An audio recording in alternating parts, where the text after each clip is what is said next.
What if you slept? And what if in your sleep you dreamed?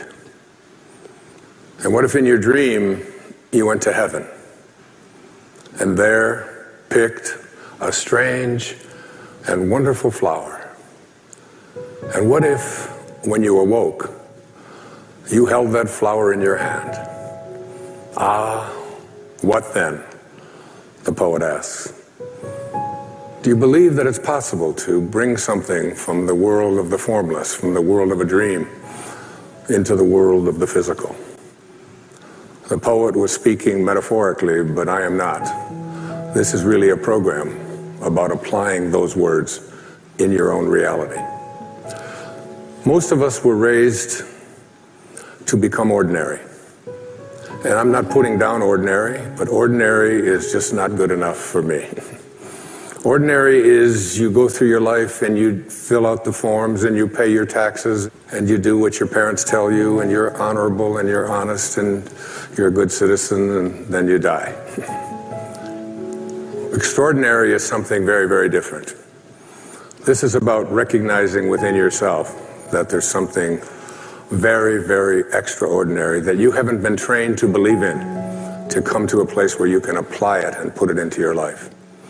And I want to say to you that I have been working in my life at living an extraordinary life, and so many powerful things have happened to me I'll be sharing with you throughout this program.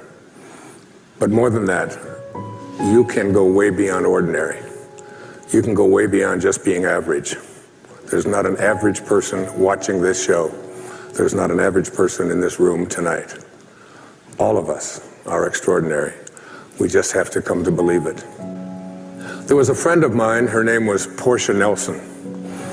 Portia passed away a few years back. She lived up in Seattle.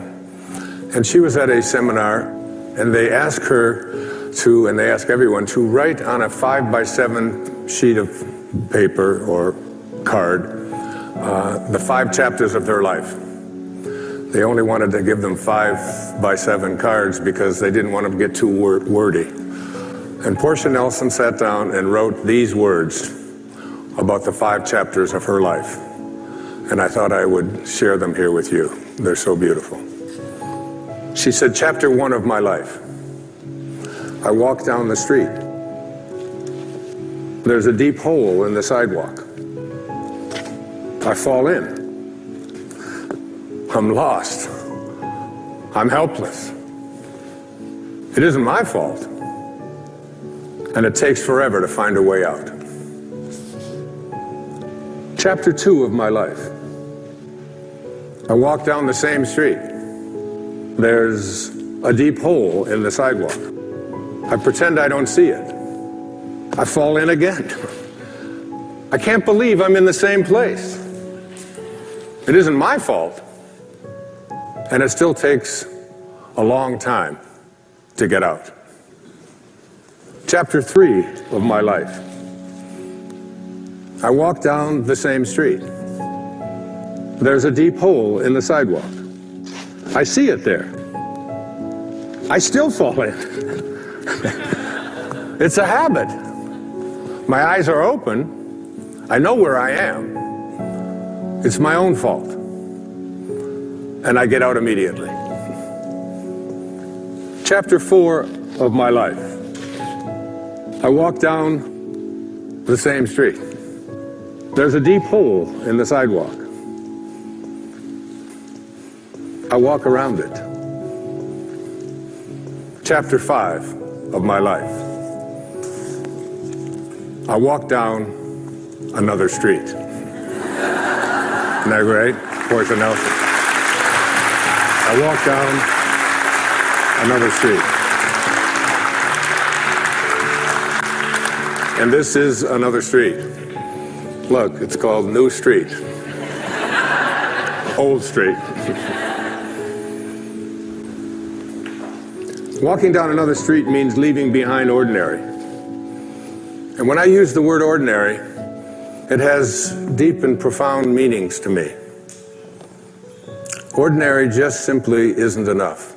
Ordinary is when you want to become average and to fit in. But to get to extraordinary, what you do is you have to consult the invisible place within yourself. And this is called your soul. And your soul, well, I jotted down a few words about the soul based on a lecture I heard from a great teacher of mine who lived in Bulgaria. He was an initiatic science teacher. And his lecture was very profound. And I wrote these words after listening to one of his recorded lectures. He said, the ideal of the soul, the thing it asks for, is neither knowledge, nor light, nor happiness. The ideal of the soul is space, immensity. The one thing your soul needs is to be free. Free to expand and reach out and to embrace the infinite. Yes, the ideal of the soul is infinity. It is miserable when it is circumscribed and restricted. It is a fragment of the universal soul, which is infinite. That's what I speak about here in this program. The need to move beyond just fitting in. The need to move past being circumscribed. The soul does not like when you get fenced in, when it is told what to do, when it's told it has limitations, when it's told it can't become that. And so many of us go through our life with these enormous limitations that we've placed upon ourselves that have been handed to us from the time that we were little boys and little girls. If you look on the screen, you'll see something that is very important and powerful to me. I was swimming not too long ago up in Minneapolis. I went to see my daughter, Tracy, and up and down I would swim the pool, and every time I would look up, I would see this written on the wall.